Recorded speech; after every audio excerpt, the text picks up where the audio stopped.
Hallo, dit is Russell en ik ben een zestalige talencoach en leraar. En in dit filmpje ga ik jou tips geven om beter Frans te spreken. Laten we beginnen. Donc, le premier conseil. En fait, il y a 4 compétences linguistiques. Il y a la compréhension orale, la production orale, la compréhension écrite et la production écrite. Donc, si on veut améliorer notre production orale, il faut qu'on entraîne la compréhension orale. Donc, il faut écouter beaucoup de choses. Donc, qu'est-ce qu'on pourra faire? On peut écouter des podcasts, on peut écouter la radio, on peut voir des films. Et puis, il y a des différentes chaînes de YouTube qu'on peut regarder, des différentes vidéos d'apprentissage. En onder deze video vind jij een paar links naar leuke radioprogramma's, podcasts en films die jij kan kijken in het Frans. Ik heb ook een filmpje gemaakt over learning languages with Netflix. Dus hoe kun jij nou Frans leren op Netflix met een Chrome extensie? Alors, passons au conseil numéro 2. Utilise des mots bouche-trou. Ah bon? C'est pour exprimer votre surprise, n'est-ce pas? C'est pour demander une confirmation.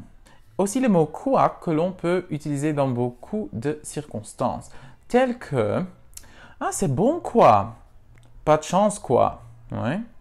C'est pas bon quoi? » C'est vraiment pour affirmer ou confirmer ce qui a été dit auparavant. Aussi, le mot « alors » est beaucoup utilisé pour poursuivre votre discours, n'est-ce pas? Alors, qu'est-ce qu'on fait? Alors, ça va. Alors. Ouais. Alors, ça pourrait aussi être comme « et maintenant quoi? » Alors. Ouais. Super. Alors. Alors, on peut aussi utiliser le mot « tu vois » ou « vous voyez ».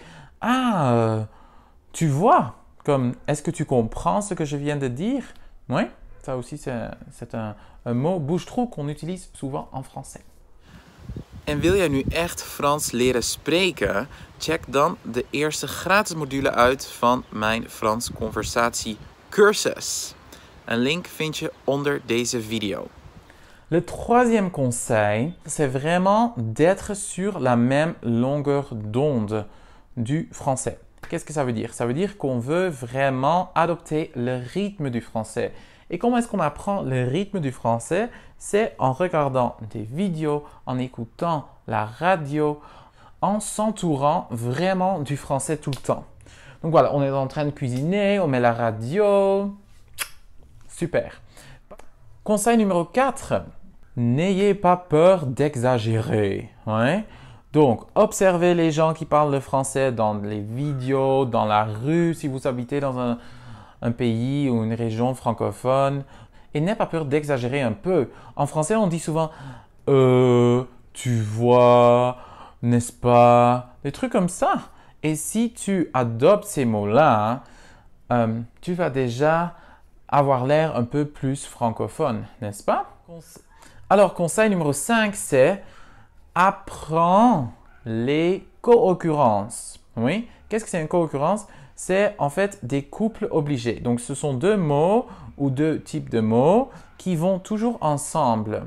Par exemple, c'est faire du progrès, faire un premier pas, mener une politique. C'est pas faire une politique, c'est mener une politique, exprimer sa volonté, faire preuve de tristesse. Ouais.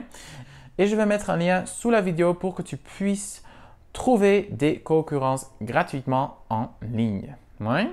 Conseil numéro 6, c'est faire des contractions entre des mots. Par exemple, je suis ici, tu peux dire je suis ici. Tu es là, tu es là. Ouais. Aussi, ce qui est important de faire des liaisons, ce qui est typiquement français. On ne va pas dire il est 12 heures, non, il est 12 heures.